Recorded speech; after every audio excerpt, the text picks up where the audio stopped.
दादाजी जी ने सीधा आत्मा बता दिया। आपका पहला वर्ड ही था कि ये ऐसा समझेगा वो सीधा यहाँ से मोक्ष में जाएगा, सीधा। और जैसे बताया इतनी सरलता और परिपूर्णता कि जिसमें सारा जिनागम भी आ गया और एक भी विकल्प भी खड़े नहीं हुए अपनी प्राप्ति का, और सीधा मैं ही मैं, मैं ही मैं, मैं ही मैं, मैं ही मैं दिखूं। आगे ही ना बात एकदम स्पष्ट सीधा कर दिया, लाइन भी सीधी सीधी। अब वो सीधी के लिए कोई व्यवस्था ही नहीं ना। हाँ, जैसी की वैसी, जैसी की वैसी, वही सीधी। बहुत बढ़िया। देखो, बड़ों का हम पे साया होने से हम बच्चे को बहुत फायदा होता है, बहुत सीखने को मिलता है ना। इतने शास्त्रों की कठिनाई वाली बातें एक आधा घंटे के अंदर में इतनी सरलता से और बिना किसी विकल्प का, और हंसते हंसते बस हो गया ना, पूरा जैन दर्शन आ गया। क्या बाकी रहा? स्वाधीनता आ गई, परिपूर्णता आ गई, अखंडता आ गई, अविनाशीपना आ गया। हाँ, अनेकांत, शादवाद, नई उत्पाद वे ध्रुव प्रमाण, क्या चीज बाकी रही? और एक भी शास्त्र की गाथा नहीं, लेकिन पूरा का पूरा जिनवाणी में स्वाध्याय का ऐसा तरीका हो कि जिसमें आदमी हल्का फुल्का होके सीधा मैं परमात्मा हूँ, बस ऐसी मस्ती चढ़ जाए। इसमें वही हुआ ना, मैं, बस वही। अच्छा, नित्यता भी है, अनित्यता भी है। अनित्यता का कौन इनकार करता है? लेकिन अनित्यता के काल में भी मैं, बस हो गई बात पूरी।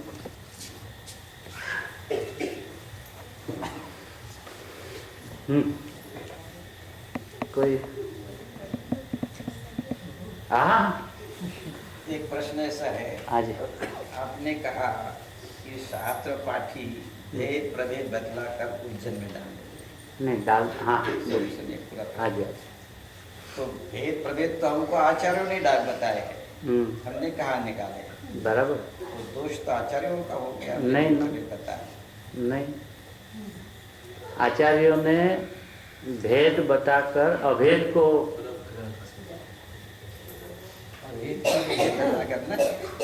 अभेद को भेद के बिना बताया जा नहीं सकता है, इसलिए बताते हैं।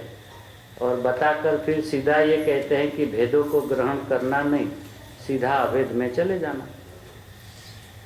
मतलब भेद का भी महत्व है ना। भेद तो वस्तु में है ना, ऐसा ज्ञान हुए बिना रहता नहीं ना। लेकिन अभेद में आए बिना भेदों का ज्ञान नहीं होगा, न भेद ज्ञान होगा। दोनों बातें हैं। अभेद में आने के लिए भेद का आश्रय करना पड़ता है। नहीं, अभेद में जाने के लिए सीधा अभेद में जाने से अभेद में रहे हुए भेदों का ज्ञान हो जाता है कि मैं नित्य भी हूँ, मैं अनित्य भी हूँ। तो मैं नित्य में आए बिना मैं अनित्य हूँ, ऐसा निर्णय पक्का नहीं हुआ ना, सच्चा भी नहीं हुआ, सच्चा भी नहीं है ना। तो जब मैं आ गया तो उसको पता चला कि जब मैं कायम रहने वाला हूँ तो मैं ही परिणमता भी हूँ। तो वो जो दूसरा धर्म है उसका ज्ञान हुए बिना रहता नहीं, है ना। इसलिए ऐसा नहीं कि शास्त्र पाठी यानी कोई व्यक्तिगत किसी विशेष की बात नहीं है और वो रुक जाते, ऐसा नहीं, वो उलझ जाते, ऐसा मेरा। यदि उसी जिनवाणी में से उनके रहस्य को पाले तो ये तो अनंत उपकारी है, ये तो अमृतमय है। ऐसा नहीं है कि सारे शास्त्र पाठी मतलब शास्त्र पढ़ते हैं तो वो अटक ही जाते हैं, ऐसा नहीं है। लेकिन आज की जो परिस्थितियां देखते हैं कि इतने भेद प्रभेद में उलझ गए हैं कि वो अंदर आने में पसीना आ रहा है। भेद प्रभेद तो अपनी स्वभाव की मजबूताई के लिए है। आज हमने दोनों ये स्वभाव अपने देखे, नित्य और नित्य, तो इससे हमारी मजबूताई हो जाती है ना कि अनित्य भी मेरा धर्म है ना और नित्य भी मेरा ही है ना, ऐसा। तो वो नित्य और अनित्य का पता कब चलेगा? जब अखंड वस्तु मेरे ख्याल में आएगी तो। और अखंड में ख्याल आते ही अखंड का दो स्वभाव है, नित्य भी है अनित्य भी है। तो दोनों का ज्ञान होना वो एक बात है और उनका ज्ञान करके अंदर में आना वो दूसरी बात है।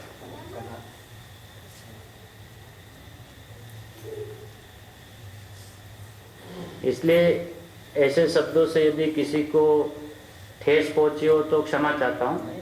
नहीं मतलब आप हर मतलब यहाँ कितने भी स्वाध्याय हो, किसी को हर्ट करना या किसी को दिल को ठेस पहुंचाने का आशय नहीं है। ये तो अपने आप को ढंढोलने की बात है कि जिनवाणी का इतना सालों के अभ्यास के बाद हमें अपना भगवान आत्मा सीधा पकड़ने में क्यों नहीं आता है, बस बात इतनी है। ऐसा नहीं कि तो जितने मुनि भगवंतों ने जो चीज बताई वो गलत है, ऐसा नहीं है। लेकिन उनका जो आश्रय था, उनका जो आशय जो था, वो पकड़ में यदि नहीं आता है तो वही आचार्य भगवंतों ने नयों को इंद्रजाल भी कहा। उन्होंने भी नहीं बताई और वही खुद कहते कि ये इंद्रजाल भी है। स्वभाव को देखकर तो इंद्रजाल ही है। हाँ अब वेद को जानने के लिए भेद तो जानना पड़ेगा सीधा। वेद बिना अभेद कैसा चलेगा? अभेद जान के वेद को छोड़ के फिर अभेद में जाए। लेकिन भेद किसका है? नहीं એને જે વચ્ચે બીજા એકબીજા ન કે भेद किसका है? अभेद का। तो अभेद को जानने बिना भेद कैसे पता चलेगा? अभेद को जानने के लिए भेद जानना नहीं ना, क्योंकि वो भेद जिसका है यदि वही पकड़ में नहीं आएगा तो भेद किसका है? वो भेदों में उलझा रहेगा ना। आत्मा में ज्ञान है, आत्मा में दर्शन है, चारित्र है, सुख है ना, भेद है ना ये सब। अब ये हमने सीख लिया ना, आत्मा में ज्ञान है, दर्शन है, चारित्र है। अभेद में आए नहीं आए, लेकिन नहीं आए तो आज वही भेद अभेद में जाने के लिए ज्ञानियों ने कहा था, गए। अब वो है भेद किसका? आत्मा का। तो आत्मा को देखेगा तो आत्मा में जितने भेद है, जितने प्रभेद है, जैसा वस्तु स्वरूप है, ऐसा ज्ञान हुए बिना रहेगा ही नहीं। आत्मा को सब पढ़ के से नहीं देखा जाए तो आत्मा को पता कैसे चलेगा? आत्मा से आपको कहा मैं मौसमी लेके आऊँ तो आपको पता चलेगा कि मौसमी पीली है, फ्रूट वाली दुकान पे मिलती है और उसके रस है, ये उसके सब भेद से आप जानोगे। नहीं तो आप नींबू लेके आएंगे मौसमी जगह पे। तो भेद जानो, भेद को छोड़ो और फिर भेद में जाओ। हाँ, वो नींबू और मौसम्बी का फर्क जिसको आ गई है, ऐसे जीवों की ये बात है। ये उन लोगों के लिए नहीं है जो अभी नींबू और मौसम्बी का फर्क ही नहीं समझ सकता। स्वभाव सम्मुख मिथ्या दृष्टि जीव जो है उसकी सिर्फ स्वभाव सम्मुख।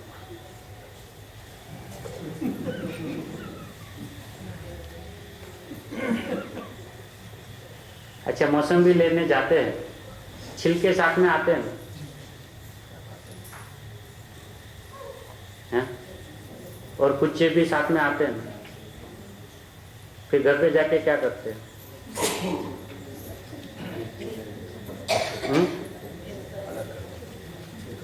अलग करते हैं कि सीधा रस निकालते हैं? रस निकालते तो अलग हो जाते हैं। है ना, सीधा अपन रस निकालते तो पता है कि रस निकालने के वक्त ये जो चीज है वो निकलती जाएगी। अच्छा, वो जाके कभी ऐसा कंप्लेन करता है कि भैया हमने 25 रुपया जो एक मौसम्बी का दिया है, ग्लास तो इतना ही आया और छिलके के पैसे दो? छिलके के साथ लेके आए ना, तो उनका ये लो आपके छिलके निकले, उसका चलो 25 का आधा तो दो, आधा का भी आधा दो, चलो वो भी मंजूर है। सड़क पे फेंक देते हैं। हाँ, सड़क पे। इतना उल्लास से मौसम्बी को लेके आया, उससे डबल उल्लास से तो फेंकता है।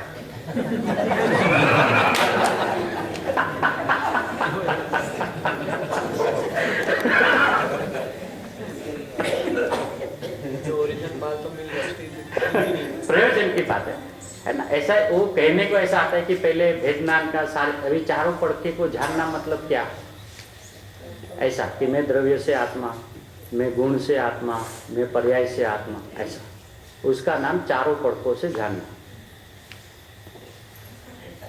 मेरा जितना विभाग है वो मैं ही हूं, ऐसा चारों ओर से नक्की करना बस। तो उसको क्या कहते हैं, चारों ओर से नक्की करो।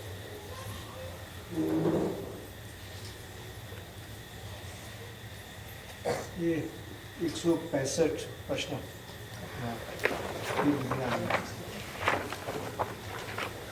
उसका थोड़ा स्पष्टीकरण करेंगे।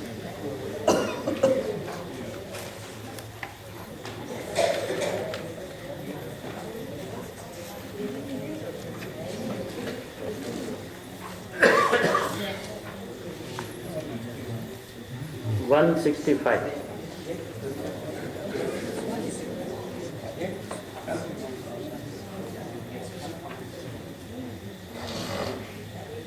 पेज नंबर 66 हिंदी वाली, हिंदी में 66, पेज नंबर 66 हिंदी में, और प्रश्न नंबर 165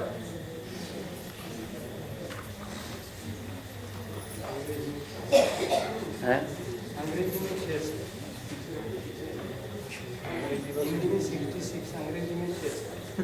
अच्छा,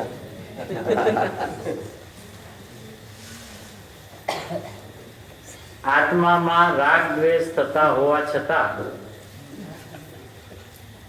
તે રાગ દ્વેષ હું નહીં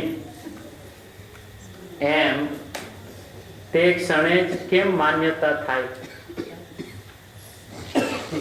રાગ દ્વેષ વખતે જ રાગ દ્વેષ રહિત જ્ઞાન સ્વભાવની શ્રદ્ધા કઈ રીતે થઈ શકે? बढ़िया प्रश्न है, हम सभी का उलझन वाला प्रश्न है। यदि यही उलझन समाप्त हो जावे, प्रश्न क्या है, आत्मा में राग द्वेष होने पर भी ये राग द्वेष में नहीं, ऐसा उसी क्षण कैसे मान्यता हो? राग द्वेष के काल में ही राग द्वेष से रहित ज्ञान स्वभाव की श्रद्धा कैसे हो? गुरुदेव श्री ने क्या उत्तर दिया? राग द्वेष थता देखाय छे ते तो पर्याय दृष्टि छे। तेज वखते जो पर्याय दृष्टि गौण करीने स्वभावनी दृष्टिथी जुओ तो आत्मानो स्वभाव राग रहित ज छे, एनी श्रद्धा ने अनुभव थाय छे। राग होवा छता शुद्ध आत्मा ते रागथी रहित छे एम ज्ञान वडे शुद्ध आत्मा जणाय छे। आत्मामां एक ज गुण नथी, पण श्रद्धा, ज्ञान, चारित्र वगैरे अनंत गुणो छे। राग द्वेष थाय ते चारित्र गुणनुं विकारी परिणमन छे ने शुद्धात्माने मानवो ते श्रद्धा गुणनुं निर्मळ परिणमन छे, तथा शुद्धात्माने जाणवो ते ज्ञान गुणनुं निर्मळ परिणमन छे। ए रीते दरेक गुणनुं परिणमन भिन्न भिन्न कार्य करे छे। चारित्रना परिणमનમાં विकार दशा होवा छતાં श्रद्धा ज्ञान तेमां न वळता त्रिकाળી शुद्ध स्वभावमां वळ्या श्रद्धानी पर्याये विकार रहित आखा शुद्ध आत्मामां वळीने तेने मान्यो छे અને જ્ઞાનની पर्याय पण ચારિત્રના વિકારનો નકાર કરીને સ્વભાવમાં વળી છે, એટલે તેણે પણ વિકાર રહિત શુદ્ધ આત્માને જાણ્યો છે। આ રીતે ચારિત્રની પર્યાયમાં રાગદ્વેષ હોવા છતાં શ્રદ્ધા જ્ઞાન સ્વ તરફ વળતા શુદ્ધ આત્માની શ્રદ્ધા તથા જ્ઞાન થાય છે. રાગ વખતે જો રાગ રહિત શુદ્ધ આત્માનું ભાન થઈ શકતું ન હોય તો કોઈ જીવને ચોથું, પાંચમું, છઠ્ઠું વગેરે ગુણસ્થાન કે સાધક દશા જ પ્રગટી શકે નહીં અને સાધક ભાવ વગર મોક્ષનો પણ અભાવ ઠરે. બરાબર. હવે રાગ દ્વેષ થતા દેખાય છે તે તો પર્યાય દ્રષ્ટિ છે. હવે પર્યાય દ્રષ્ટિ છે અને ગુરુદેવ કહે છે કે 3 ગુણમાંથી કયા ગુણની વિકારી પરિણમન છે. 2 વાત લીધી. એક તો રાગ દ્વેષ થતા દેખાય છે તે તો પર્યાય દ્રષ્ટિ છે. એટલે શું? हाँ, इसका मतलब क्या है?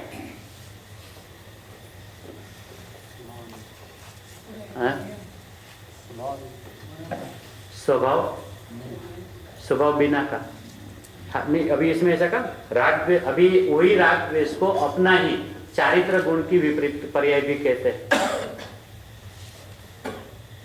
अपना ही गुण है ना. दोनों बातें खुला की. चारित्र गुण का विकारी परिणमन है.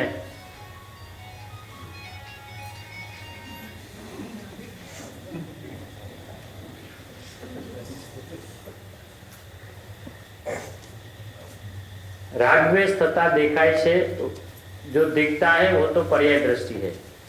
अब जब चारित्र गुण की विकारी पर्याय में राग द्वेष हो ही रहा है, ऐसा जो ज्ञान जान रहा है, तो उसमें पर्याय दृष्टि क्या है?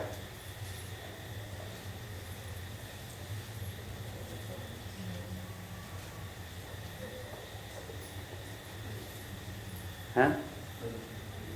चारित्र गुण की विपरीत परिणमन जो हो रहा है और ज्ञान उसको ऐसा जान रहा है, तो उसमें पर्याय दृष्टि क्या होगी? ज्ञान हूँ ऐसा नहीं, है? मैं ज्ञान हूँ ऐसा नहीं जाना, मैं ज्ञान हूं ऐसा नहीं जाना. नहीं, यहाँ तो सिर्फ राग द्वेष लिखा है. पर्याय दृष्टि की दृष्टि. हाँ, पर्याय दृष्टि वो हुई मैं ऐसा नहीं. हाँ, नहीं ना. ये जो राग द्वेष तथा देखाय છે તે तो पर्याय दृष्टि है. ऐसा नहीं कहा कि ज्ञान के काल में ज्ञान को नहीं देखा वो पर्याय दृष्टि है. वही क्या? हाँ, इसका अर्थ यह है कि तेज वक्ते ऐसा उसी काल में जो पर्याय दृष्टि गौण करके स्वभाव की दृष्टि से जुओ तो आत्मा नो स्वभाव राग रहित ज है.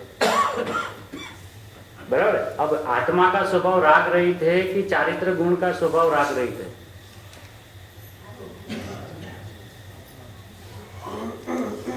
चारित्र गुण तो आत्मा ही करेगा. अब ये नक्की करें. गुण गुणी है, गुण गुणी किसको कहेंगे? हाँ, यदि गुण गुणी है और आत्मा शुद्ध है तो उसका कोई गुण अशुद्ध नहीं होगा. और तीनों गुण की भिन्न भिन्न बात करे तो एक गुण की पर्याय दूसरे गुण की पर्याय को देखे, वो पर्याय दृष्टि है.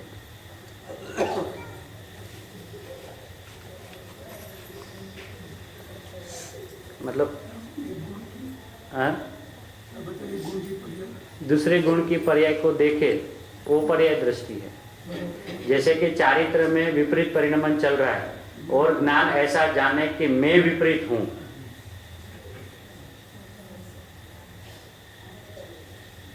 तो वो पर्याय दृष्टि है. मतलब ख्याल में आ रहा है? पूरा पढ़ते हैं कि चारित्र गुण भी आत्मा का गुण. ठीक है.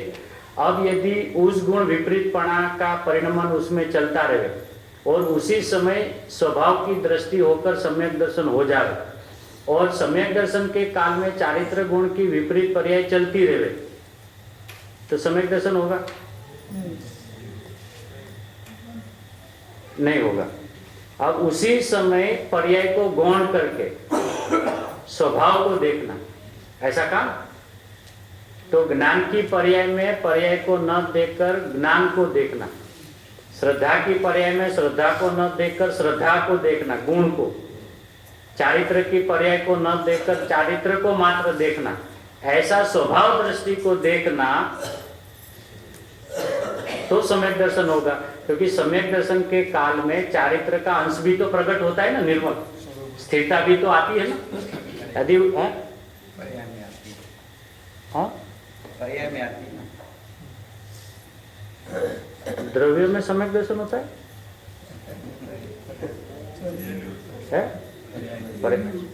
पर्याय में सम्यक दर्शन तो पर्याय है ना। लेकिन अभी ये तीनों गुण की जो तीनों पर्याय है उसमें दो यदि शुद्ध हो और एक अशुद्ध हो तो आत्मा की अनुभूति होगी, नहीं होगी ना। अब यहां देखो ऐसा लिखे, ज्ञान वडे शुद्ध आत्मा जनाय छे। क्या रे? राग होने पर भी, राग होवा छतां शुद्ध आत्मा ते रागથી રહિત છે। तो હવે ન્યા કયો શુદ્ધ આત્मा છે? अनंत गुणों का पिंड है वही शुद्धात्मा है ना। और उसी का एक गुण विपरीत चल रहा है तो आत्मा शुद्ध कैसे हुआ? ये बात आप उपयोग की दृष्टि से कह रहे हैं कि परिणति की दृष्टि से है? उपयोग की दृष्टि से है कि परिणति की दृष्टि से है? नहीं, अभी उपयोग और परिणति की बात ही नहीं ना। ये जो सवाल है राग हो रहा है उसी समय हम उसको भिन्न कैसे देखें, उसकी बात है। वो तो उपयोग की बात है, उपयोग की बात। हाँ, वो तो अभी तो उनको सम्यक दर्शन हुआ ही नहीं ना, तो परिणति तो उसकी शुरू हुई नहीं। ये तो जिसको अभी सम्यक दर्शन नहीं हुआ है उसकी बात है। हाँ, क्योंकि उसने ऐसा प्रश्न पूछा कि साहब आप हमें तो ये बताओ कि आत्मा में राग द्वेष होने पर भी उसी समय मैं राग द्वेष वाला नहीं हूँ, ऐसा कैसे मान्यता बनाए? क्योंकि हमें तो उस वक्त सिर्फ राग द्वेष ही दिखते हैं। और आप कहते हो कि राग द्वेष के काल में उसको गौण करके अपने स्वभाव को देखो तो सम्यक दर्शन होगा। तो हमें विधि तो बताओ, हम कैसे देख पावे ऐसा? उनका जिज्ञासु का प्रश्न ये है, क्योंकि हमें तो दिन रात राग द्वेष दिखते हैं, है ना। और उसी वक्त राग द्वेष के काल में ही राग द्वेष रहित ज्ञान स्वभाव की श्रद्धा कई कैसे हो सकती है? ये प्रश्न पूछा। तो कहते क्या है कि पर्याय दृष्टि गौण करके स्वभाव की दृष्टि से जुओ तो आत्मा का स्वभाव राग रहित ही है, एनी श्रद्धा ने अनुभव थाय छे। मतलब उसी काल में ऐसा होने पर भी यदि ये दृष्टि को गौण करके उसी समय मैं तो परिपूर्ण भगवान राग रहित परमात्मा हूं, ऐसी दृष्टि हो सकती है। ऐसा काम एમાં જ્ઞાન વડે શુદ્ધ આત્મા જણાય છે। આત્મામાં એક જ ગુણ નથી, પણ શ્રદ્ધા, જ્ઞાન, ચારિત્ર વગેરે અનંત ગુણો છે। રાગ દ્વેષ થાય તે ચારિત્ર ગુણનું વિકારી પરિણમન છે। अभी उस वक्त समझो हम राग द्वेष को छोड़ दे तो हमने चारित्र गुण को छोड़ दिया ना।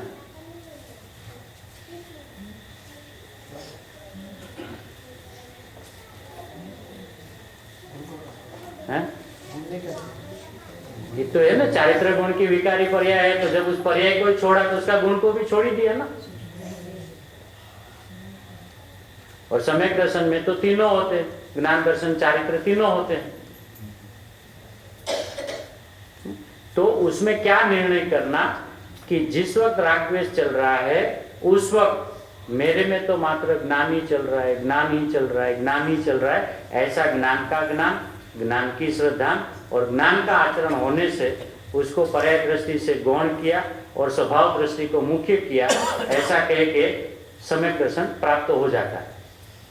क्योंकि पूछने वाले का प्रश्न यह है कि हमें ऐसा कभी नहीं लगता है कि राग जब तक रहेगा तब तक हमें सम्यक दर्शन होगा। उनका प्रश्न क्या है, जब तक ये राग द्वेष के परिणाम चल रहे हैं तो हमें नहीं लगता कि हम राग द्वेष के काल में राग द्वेष से भिन्न अपने आत्मा को देख पाए। तो उसकी विधि क्या है? ऐसा कहते हैं कि राग द्वेष के काल में तू यदि अपने स्वभाव की ओर से देख तो सिर्फ तू तो जानने वाला, जानने वाला, जानने वाला, जानने वाला, मैं भगवान ऐसा हूं, तो राग रहित ऐसा काम। राग होने पर भी शुद्धात्मा से राग की रहित है। अब यदि शुद्धात्मा ऐसा तो कोई है नहीं कि बिना गुणों का, है ना? तो वो अपने को जब देख रहा है और देख देख कर अपने को जब नहीं मान रहा है, ऐसा जो परिणति आई उसको राग द्वेष चल रहा है ऐसा कहा। श्रद्धा में नहीं आई, ज्ञान में पकड़ में नहीं आया और चारित्र की स्थिरता नहीं हुई। तो तीनों का एक साथ दोष बताकर कहते हैं कि उस वक्त दोष को न देखकर अपना निर्दोष स्वभाव को देख, तो उसी काल उनसे भिन्न। और यहाँ पे गुरुदेव ने और गहरी बात क्या की, दरेक गुणों का भिन्न भिन्न कार्य है, किसी एक का ही नहीं है। चारित्र का परिणमन का विकार दशा होने पर भी श्रद्धा ज्ञान तेमा न वળતા। એમ લીધું, હવે ગુણો અંદર અંદરમાં જુદા પડ્યા। શ્રદ્ધા જ્ઞાન તેમાં ન વળતા ત્રિકાળી શુદ્ધ સ્વભાવમાં વળ્યા। श्रद्धा की पर्याय ने विकार रहित पूरा शुद्धात्मा तरफ ढल के उसको स्वीकारा, और ज्ञान की पर्याय ने भी चारित्र के विकार को नकार करके स्वभाव में झुकी। उसी काल में इसी तरह विकार रहित शुद्धात्मा को जाना। राग के काल में राग न दिखे और सीधा अपना स्वभाव दिखे, ऐसा जो दृष्टिकोण बन जाता है तो उसी समय उस पर्याय में सम्यक दर्शन हो जाता है। मतलब पूछने वाले का प्रश्न है कि हो सकता है कि नहीं हो सकता ऐसा, और गुरुदेव ने आखिर में उसका उत्तर क्या दिया कि राग वक्ते जो राग रहित शुद्ध आत्माનું ભાન થઈ શકતું ન હોય તો કોઈ જીવને ચોથું, પાંચમું, છઠ્ઠું गुणस्थान के साधक दशा पटती सके नहीं।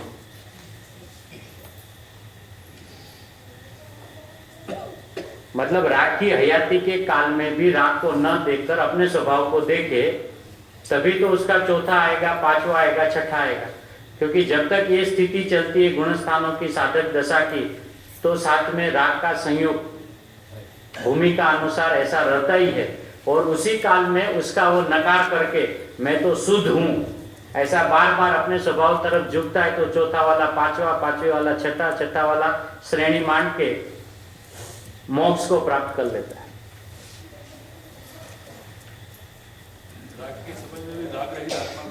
हाँ, इसका मतलब ये हुआ कि राग अपनी दशा नहीं है,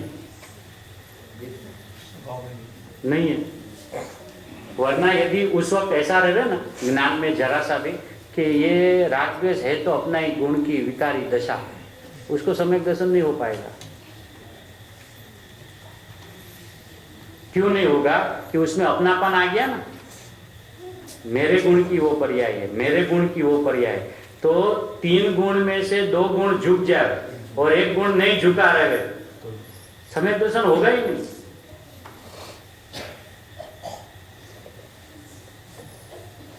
चारित्र का अंश भी तो सम्यक दर्शन में प्रकट होता ही है ना। यदि वो अशुद्ध परिणमता रहे तो सम्यक दर्शन ही नहीं होगा। इसलिए गुरुदेव कहते कि चिंता का कारण नहीं है। राग के काल में भी अपने स्वभाव को देखने की विधि है, उसका विधान है, और अपने स्वभाव को देखने के लिए राग हमें बाधक नहीं है। ये कहकर अपने को अपना स्वभाव का जोर कैसे आवे, और राग को देख देख के ऐसा भ्रांति न बना कि जब तक राग चलेगा तब तक मुझे सम्यक दर्शन होने का कोई चांस ही नहीं है, कि ऐसा नहीं है। और राग के काल में यदि अपना स्वभाव की ओर ढल जा तो अपना काम हो सकता है।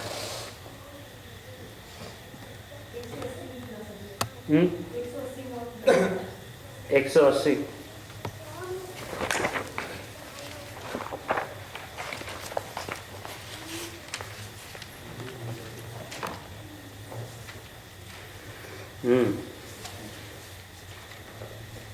इसी का सिलसिला वाला प्रश्न है।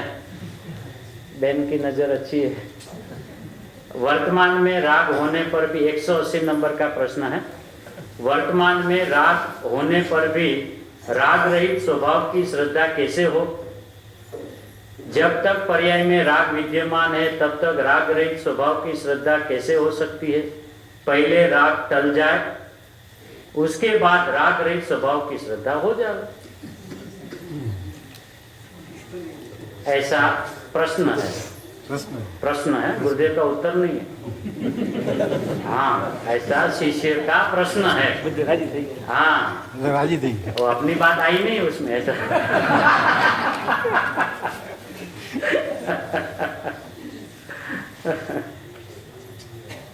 अब गुरुदेव क्या उसका खुलासा करते, ए रीते जो जीव राग को ही अपना स्वरूप मान के सम्यक श्रद्धा पण करतो नहीं, सम्यक श्रद्धा भी करता नहीं, उसको आचार्य भगवान कहते हैं, हे जीव, तू पर्याय दृष्टि से राग ने तारू स्वरूप मानी रह्यो छे, पण पर्याय में राग होने पर भी तू पर्याय दृष्टि छोड़ीने स्वभाव दृष्टि जो तारा राग रहित स्वरूप नो तने अनुभव थाय।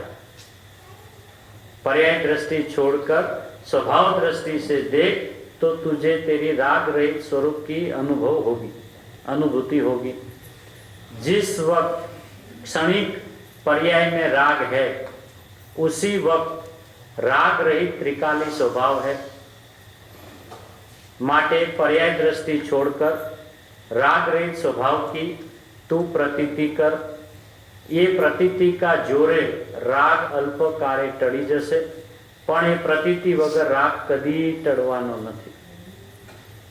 राग के काल में यदि मैं रागी हूँ, ऐसी प्रतीति चलती रहेगी तो राग कभी टलेगा नहीं। तो गुरुदेव कहते हैं, पहले राग टल जाए तो मैं राग रहित स्वभाव की श्रद्धा करूं, एम है नहीं। पण आचार्य देव कहे कि पहला तू राग रहित स्वभावनी श्रद्धा कर, तो ते स्वभावनी एकाग्रता वडे राग टळे। राग टळे तो श्रद्धा करू, એટલે કે પર્યાય સુધરે તો દ્રવ્યને માનવું, એવી જેની માન્યતા છે તે જીવ પર્યાય દ્રષ્ટિ છે, પર્યાય મૂળ છે, તેને સ્વભાવ દ્રષ્ટિ નથી અને તે મોક્ષ માર્ગના ક્રમને જાણતો નથી। કેમ કે સમ્યક શ્રદ્ધા પહેલા સમ્યક ચારિત્ર ઈચ્છે છે। આ ભૂલ શું થાય છે કે सम्यक दर्शन के पहले ही उसको सम्यक चारित्र चाहिए।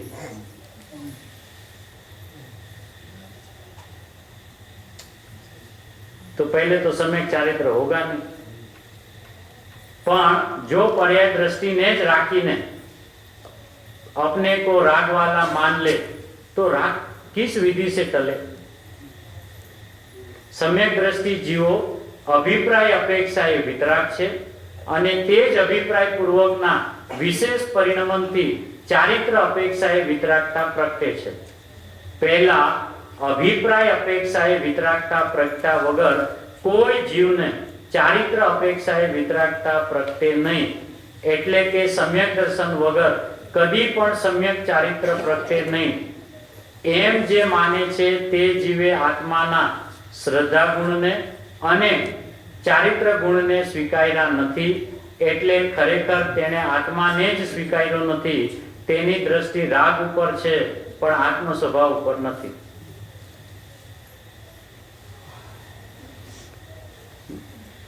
तो पहले गुरुदेव क्या कहते हैं, अभिप्राय तो बदल दे। पहले अभिप्राय बदलता है, पहले राग टलता नहीं। अभिप्राय का जोर जोर से जितना उसमें अपनापन आ जावे, अपनी श्रद्धा मजबूत होती जावे, ऐसे ऐसे राग अपने काल में स्वयं टल जाता है। और वो क्यों अपने हिसाब से टलता है? क्योंकि वो दूसरे गुण की पर्याय है। श्रद्धा दूसरे गुण की पर्याय है, ज्ञान दूसरे गुण की पर्याय है। इसलिए तीन गुणों की तीन पर्याय एक दूसरे के अंदर में कुछ भी सुधार वधार कर सकते नहीं है। इसलिए ज्ञान में सम्यक ज्ञान तुरंत होता है, श्रद्धा सम्यक तुरंत हो जाती है, और चारित्र के अंदर में यथाख्यात और ज्ञान में केवल ज्ञान, ये दोनों क्रमिक क्यों होता है? सम्यक दर्शन के काल में श्रद्धा 100% सम्यक हो गई और ज्ञान और चारित्र अंश, और फिर उसका क्रम से बढ़ते बढ़ते ज्ञान केवल ज्ञान को और चारित्र यथाख्यात चारित्र को, तो वो गुणों की उस समय की परिणमन की योग्यता ही ऐसी है। यही तीनों गुणों की भिन्नता की प्रसिद्धि करते हैं कि एक में ऐसा मान लिया तो बाकी के गुणों को उसको पराधीन नहीं है कि श्रद्धा सम्यक 100% हो गई तो हमें भी यथाख्यात तुरंत और यहाँ केवल ज्ञान तुरंत हो जाए। ऐसी गुणों के अंदर में गुणों की पर्याय में एक दूसरे की पराधीनता नहीं है। तो ऐसा जब समझे तो जीव को अपना अभिप्राय में शंका नहीं होती है कि ये राग तो चल रहा है तो मैं कैसा राग रहित मान लूं अपने को, कि मेरा स्वभाव ही राग रहित है। ऐसा जोर आता है तो राग क्रम से छूट जाता है, पहले अभिप्राय से छूटता है, फिर परिणति से छूट जाता है ना। और श्रोता का प्रश्न क्या था कि राग टले तो राग रहित स्वभाव की श्रद्धा करो ना, और आचार्य कहते हैं कि राग रहित की श्रद्धा कर तो राग टले।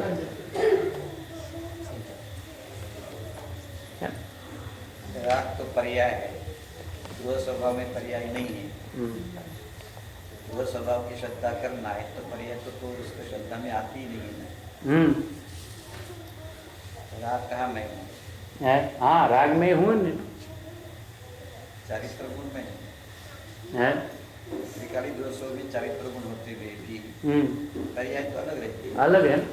और ये जो श्रद्धा की पर्याय ऐसा कहती है ना कि मैं श्रद्धेय हूँ, ज्ञान की पर्याय ये कहती है कि मैं ज्ञायक हूँ, है ना। चारित्र की पर्याय उस काल में ऐसा कहती है कि मैं तो चारित्रवंत हूँ, तो उसको कहा जाता है कि स्वभाव की दृष्टि। ज्ञान में ज्ञान जब तक चलेगा तब तक नायकपना नहीं दिखेगा, श्रद्धा में जब तक श्रद्धा आगे रहेगी तब श्रद्धेय नहीं दिखेगा, चारित्र में जब तक चारित्र आगे रहेगा चारित्रवंत नहीं दिखेगा।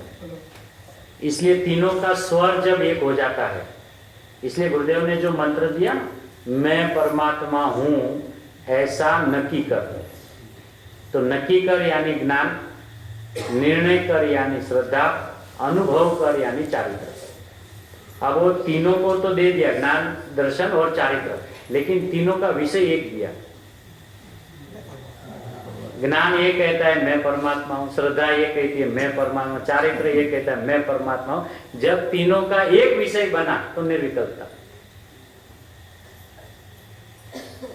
है ना। तो नक्की कर, निर्णय कर, अनुभव कर यानी ज्ञान दर्शन चारित्र। और तीन गुण की तीन पर्याय होने पर भी तीनों का विषय तीन नहीं, एक विषय मैं परमात्मा हूँ।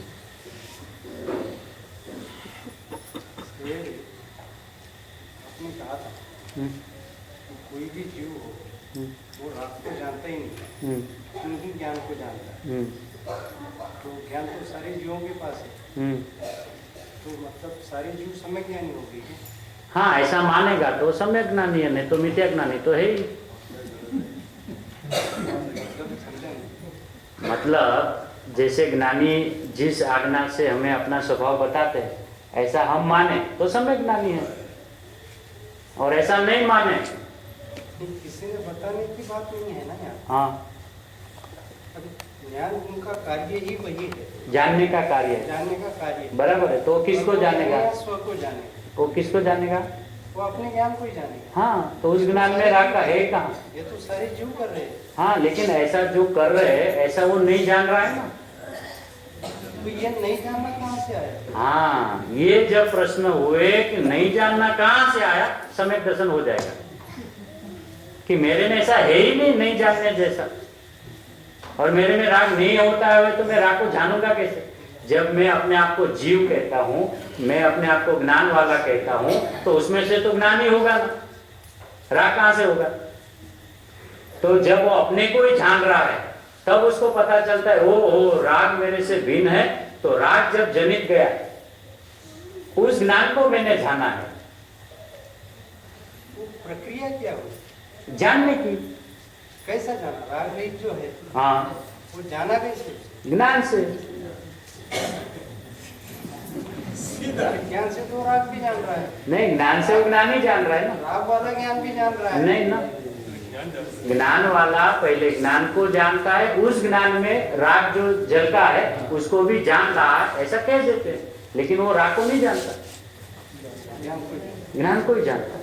ऐसा जब अपनी परिणति में ऐसा विश्वास आ जाए, अपने ज्ञान में, अपना ज्ञान को ऐसा ख्याल में आ जाए कि अरे राग के काल में मैं राग को नहीं जान रहा हूँ, हो मैं मेरे को जान रहा हूँ, तो उछल पड़ेगा ना, उछलेगा ना, क्योंकि राग उनको कैसे भी करके हटाना था।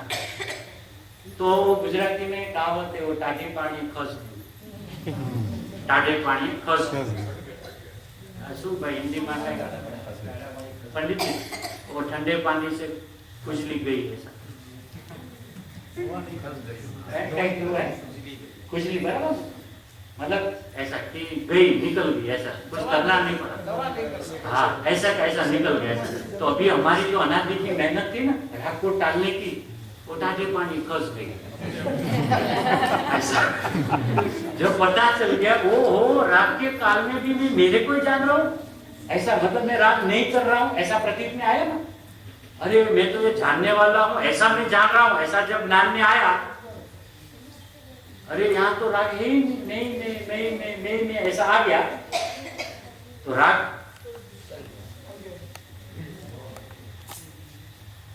तो अपना ज्ञान क्या, उस वक्त वो ज्ञान का नाम पड़ता है समय ज्ञान, वैसा रहता तो ज्ञानी। उसके पहले भी वो ज्ञानी था, लेकिन उसका नाम था मिथ्या ज्ञान।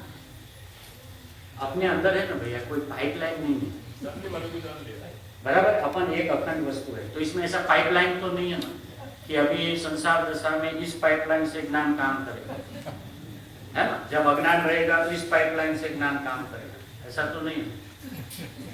मेरे को पता नहीं है, पाइपलाइन हो तो टी मारे वाली। एक ही है ना ज्ञान को।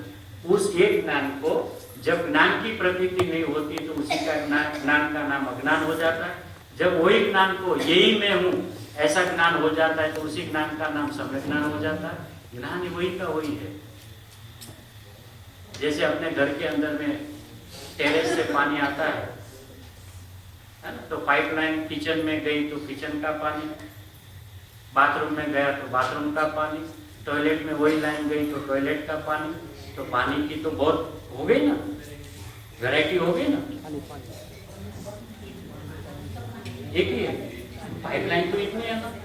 अब किचन में लाइन पानी आना बंद हो जाए तो उस वक्त तो सीधा विवेक करके बाथरूम में चला जाता है ना,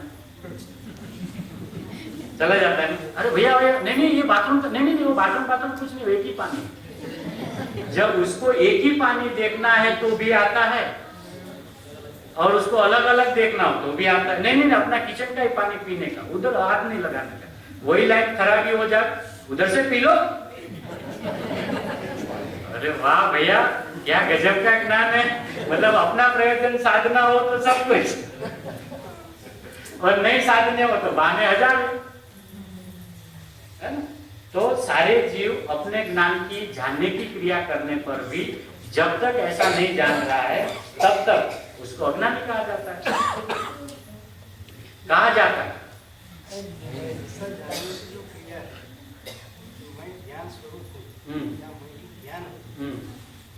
ये कब होगी वो तो वो रात को जानता रहेगा। नहीं जानेगा ना, क्योंकि जब उस वो तो रात को ज्ञान को ही जान रहा है। हाँ ज्ञान को जान रहा है। हाँ, तो उसमें भी सम्यक ज्ञान का या सम्यक ज्ञान के लिए अलग करने की बात कहाँ से है ही नहीं ना अलग करने की।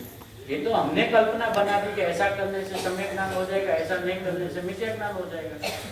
ये तो अपनी कल्पनाएं है ना। जब वो ज्ञानियों का हृदय ख्याल में आता है कि ज्ञानी तो ये कहते हैं कि तू तो हर पल प्रत्येक जानने वाले को जान रहा है, ऐसा जब अपने प्रतीत में आवे तब तो अपनी भ्रांति भी मिटे कि राग के काल में मैं रागी नहीं हुआ कि नहीं हुआ, कि राग के काल में भी मैं ज्ञानी रहा कि हाँ तो ज्ञानी रहा, ज्ञान अपेक्षा से अभी सम्यक दर्शन नहीं हुआ, है ना। अब उसमें तकलीफ क्या होती है, उसको ज्ञानी कहे तो सम्यक ज्ञानी दिखता है। ये जो शब्द सब भर भर के रखे हैं ना, वो उसको स्वभाव में आने नहीं देते। ज्ञानी हूं ना, ज्ञान अपेक्षा से मैं ज्ञानी हूं, तो ज्ञानी कहने में क्या दिक्कत है? अरे भैया हम कहाँ ज्ञानी हैं?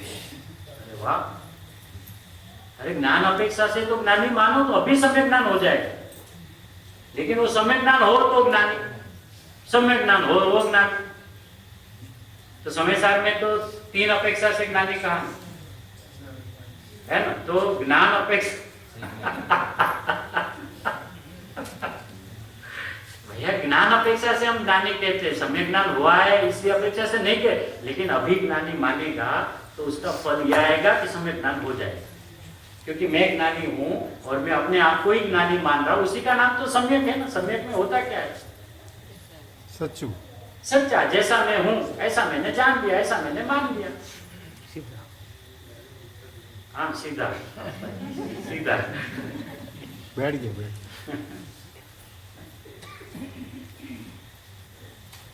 इसलिए राग होता है नहीं होता ऐसा कहने का आशय नहीं, लेकिन राग के काल में मुझ में क्या होता है, जब एजेंडा अपनी चले ना तो बाजू वाले को याद नहीं करना, नहीं ना, क्योंकि पुरुषार्थ क्या होता है, अपना स्वभाव की महिमा, उसी का नाम पुरुषार्थ। यहाँ कोई बोझा उठा के थोड़ी जाना है। अपने आत्मा में हम पुरुषार्थ करें तो क्या करेंगे, कितना ऐसा मतलब शरीर से कितनी ताकत लगा है नहीं भाई, तो फिर क्या पुरुषार्थ करेंगे? समझ का ही ना, आखिर तो समझ का ही पुरुषार्थ रहा, और समझ में तो ये समझ करना है कि मैं समझ रहा हूँ और मैं जान रहा हूँ।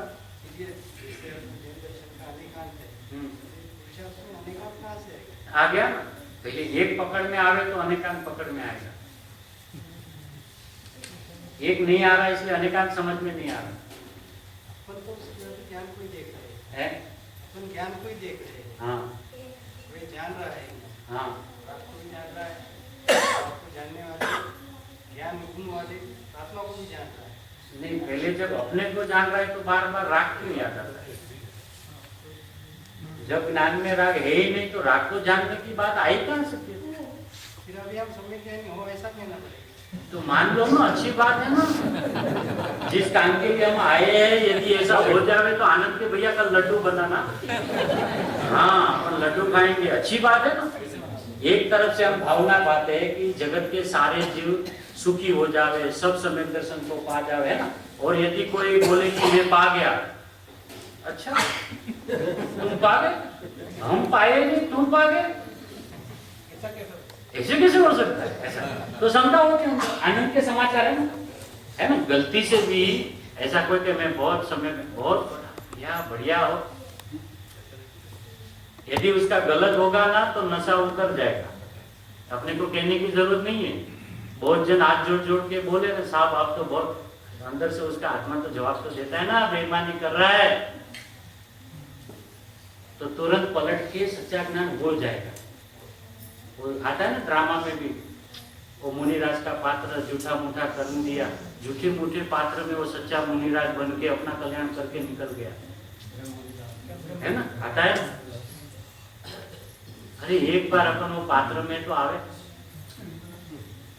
और वो तो झूठा था, अपन तो अभी सच्चे है ना, ज्ञानी है और ज्ञानी मान रहे, ऐसा नहीं कि आप कोई कल्पना से माने, अपना स्वभाव है, और स्वभाव से ऐसा है तो ऐसा मानने में क्या है, मानेंगे तो ही तो मानेंगे ना। એટલે જે માને ઈ માણે,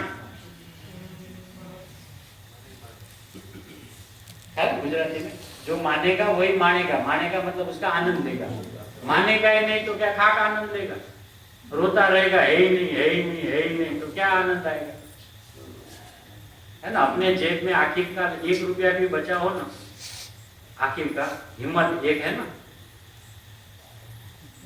एक है ना, अभी हो जाएगा अपना काम, एक है ना, कुछ है ही नहीं, कुछ है ही नहीं, कुछ है ही नहीं, उसका पैर ही नहीं उठेगा। ये तो आनंद का मार्ग है, उल्लास का, वीर्य का मार्ग, उसमें पुरुषार्थ भी आ गया, अपनी होनार, भविष्यता, स्वभाव, 5 समवाय, क्रमबद्ध सब कुछ आ गया, अनेकांत, ख्याल, वाद सब आ गया। मेरे में ज्ञान ही होता है और राग होता ही नहीं, अनेकांत हो गया। अस्थि नास्ति वाला अनेकांत है ना, मैं ज्ञान हूं, राग वाला नहीं हूं, खत्म, बात खत्म। और अनादि से जीव एकांत में ही खड़ा है, इसलिए उसको एकांत है ना प्रिय लगता है। अभी हम मनुष्य है ना, तो कथनचित है ना, है? मनुष्य है तो कथनचित है कि सर्वथा। मनुष्य में हम पुरुष है तो कथनचित है ना कि सर्वथा। तो मतलब अनादि से हमें सर्वथा का ही आदत है ना, और वही सर्वथा में अनेकांत है ना। मैं पुरुष ही हूं, स्त्री हूं नहीं, तो अनेकांत भी हो गया और एकांत भी हुआ। लेकिन वो एकांत कैसा है? सम्यक है, सम्यक है। वो उसकी अपेक्षा से भले वो मिथ्या है, लेकिन अपने को समझना क्या है कि उसको अपनेपन में दो पन्ना पोसाता नहीं। पुरुष ही हूं, बस बात खत्म। नहीं, साथ में ये भी कहो मैं नारी नहीं हूं, मतलब नहीं है ऐसा कहने की जरूरत ही नहीं ना। मैं यही हूं तो उसमें है ही नहीं बाकी, तो आ गया उसमें।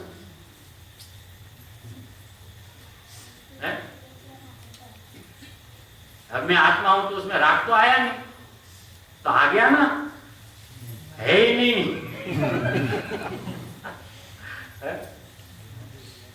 और अपनी अस्थि भी अपने को कोई अगर उल्टी सुल्टी प्रेजेंट करे कि ये वो पुरुष है जो स्त्री नहीं है, ये वो पुरुष है जो तिर्यंश नहीं है, ये भैया नहीं, हम तो शायद बात से बात करते भैया, जिनवाणी माँ की तो है ही बात कर, लेकिन अपन अपने ऐसे चलते व्यवहार में भी अपने को दो पना सुहाता नहीं ना। अपने को समझना क्या है कि दो पना अपने को बिल्कुल विशेष काल में भले अज्ञान कितना भी हो, हमें दो पना सुहाता नहीं, हमें पता ही पसंद ही नहीं आता। और ऐसा आदमी गलती से कोई अपना इंट्रोडक्शन दे देवे तो कोने में ले जाए, भैया जरा बाजू में आना। नहीं, हमने तो बराबर बताया आप ऐसे पुरुष हो जो स्त्री नहीं है।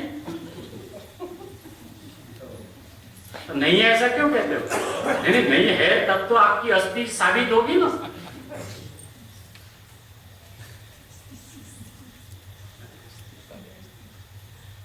तो ऐसा है,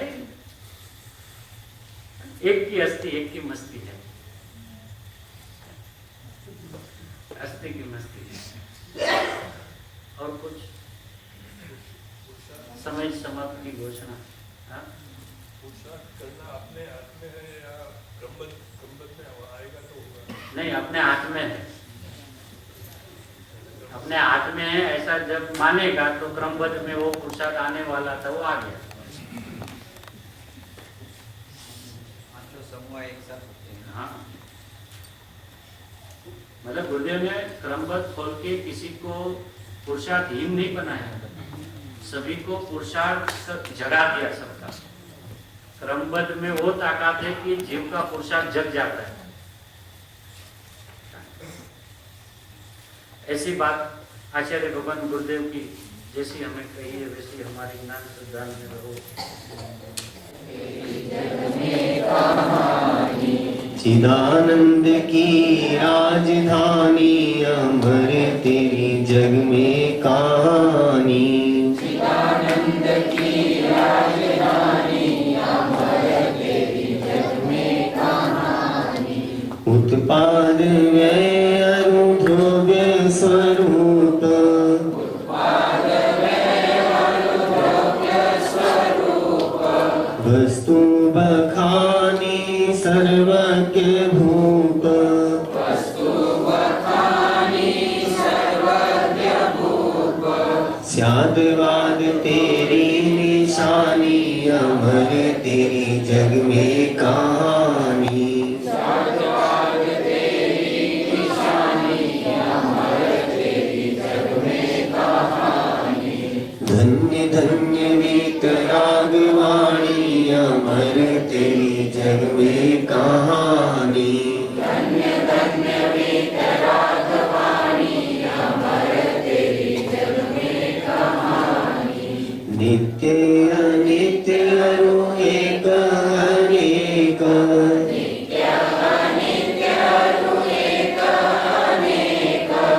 वस्तु कथंचित भेद अभेद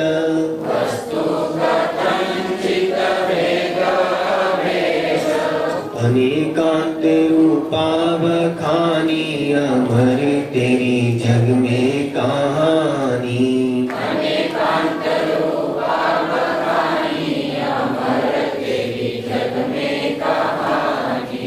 धन्य धन्य वीतरागवाणी अमर तेरी जग में कहानी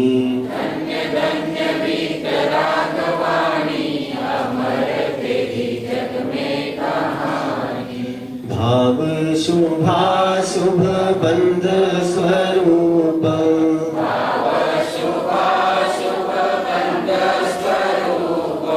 शुद्ध चिदानंदमय मुक्ति रूप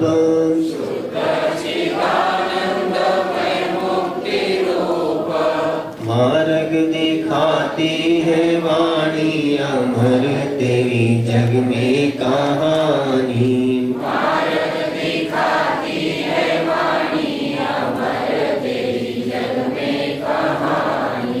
धन्य धन्य वीतरागवाणी अमर तेरी जग में कहानी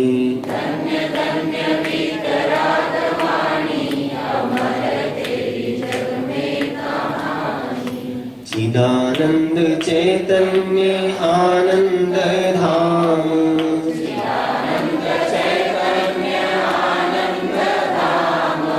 ज्ञान स्वभाविनी जातम राम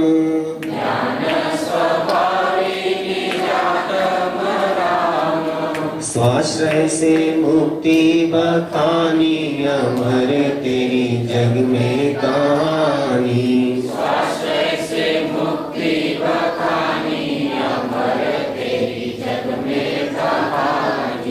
धन्य धन्य वीतरागवाणी अमर तेरी जग में कहानी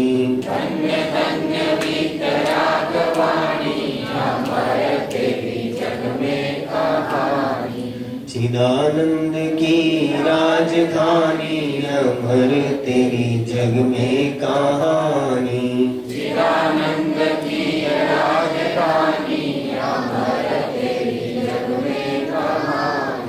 नोवा